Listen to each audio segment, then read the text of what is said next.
नमस्कार साथियों। अखंड भारत, अखंड भारत, अखंड भारत।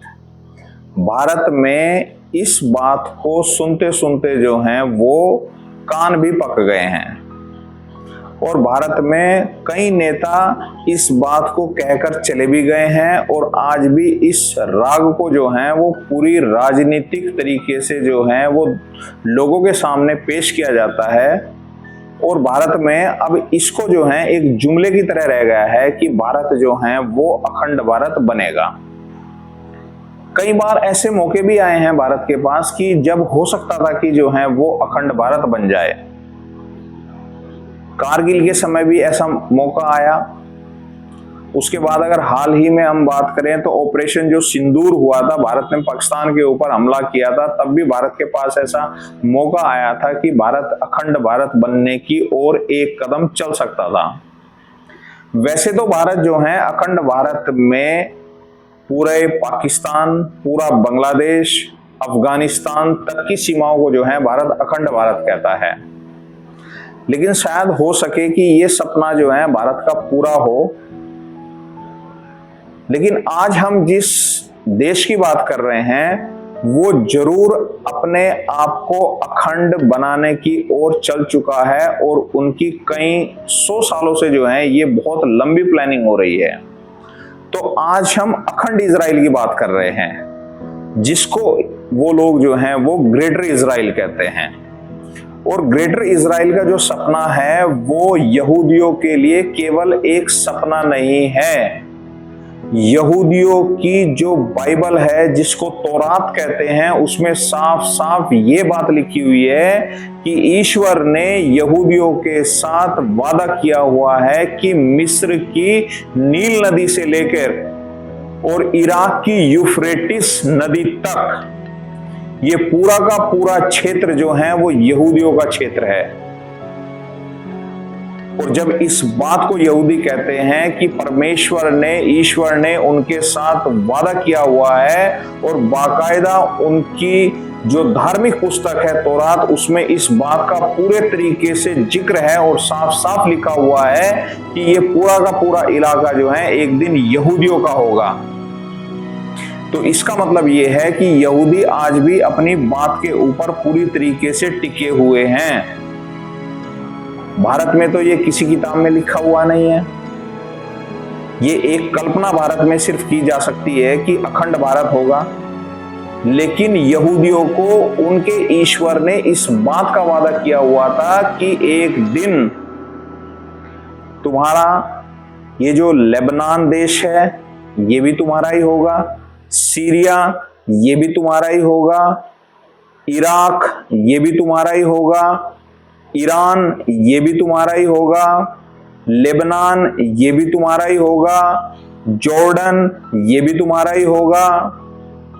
तो इसका मतलब क्या है? इसका मतलब ये है कि आज वो अपने इस पूरे मिशन को लेके, जो अखंड इजराइल का मिशन है, इसको लेके पूरी तरीके से वो काम कर रहे हैं और पूरी ताकत के साथ काम कर रहे हैं।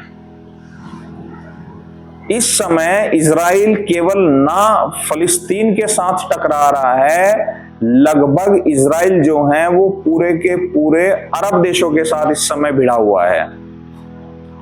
आज स्थिति जो है वो मध्य पूर्व में इतनी खतरनाक पैदा हो चुकी है कि अमेरिका के कहने के बावजूद भी इजराइल इस समय लेबनान के ऊपर अपने हमलों को नहीं रोक रहा है। क्यों नहीं रोक रहा है? वो इसलिए नहीं रोक रहा है कि उनका जो मिशन है अखंड इजराइल बनाने का, वो पूरे के पूरे इस समय कतई पीक के ऊपर है। अगर आपको ना पता हो तो इजराइल ने लगभग 1/4 लेबनान के हिस्सों के ऊपर इस समय कब्जा कर लिया है। कई लाख लोगों को इजराइल ने जो है गोलान हाइट्स, जो गोलान की पहाड़ियां हैं, जो लेबनान को, मिस्र को जो है इजराइल से अलग करती हैं, इजराइल और मिस्र का जो है, और लेबनान और मिस्र का जो बॉर्डर, लेबनान और इजराइल का जो बॉर्डर है उनसे अलग करती है, उनके लगभग 1/4 भाग को जो है इजराइल ने अपने कब्जे में ले लिया है। इसको कहते हैं अखंड बनाना। अखंड का मतलब एक कर देना, सबको शामिल कर लेना। और आज इजराइल का ये जो मिशन है वो पूरे के पूरे पश्चिम एशिया के जितने भी ये देश हैं उन सब के अंदर ये मिशन चल रहा है। और आप देखेंगे भी कि आने वाले कुछ समय में जो हैं वो यहूदी आपको ना केवल लेबनान के अंदर बसे मिलेंगे, ना केवल जॉर्डन के अंदर बसे मिलेंगे, ना केवल मिस्र के अंदर बसे मिलेंगे, आपको यहूदी आपको इराक तक देखेंगे, आप यहूदियों को सीरिया तक देखेंगे। क्योंकि जो उन्होंने नक्शा बनाया हुआ है अखंड इजराइल का, ग्रेटर इजराइल का जो उनके पास नक्शा है, उस नक्शे में उनके लेबनान भी है, जॉर्डन भी है, सीरिया भी है, मिस्र भी है, इराक भी है। और ये जो पूरा का पूरा क्षेत्र है जिसको वो लोग कहते हैं कि नील नदी मिस्र में बहती है और नील नदी से लेके यूफ्रेटिस नदी तक जो कि इराक में बहती है, ये पूरा का पूरा भूभाग यहूदी अपना कहते हैं। ये ईश्वर का आदेश है।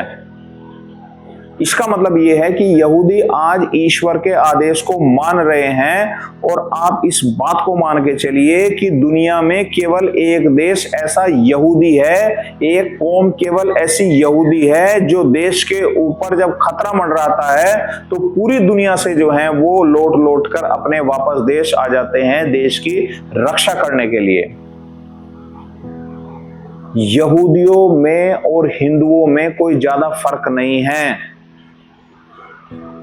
पूरी दुनिया में अगर किन्हीं दो देशों के या किन्हीं दो कौम के दुश्मन हैं तो वो दो कौम सिर्फ जो हैं वो हिंदू और यहूदी ही हैं।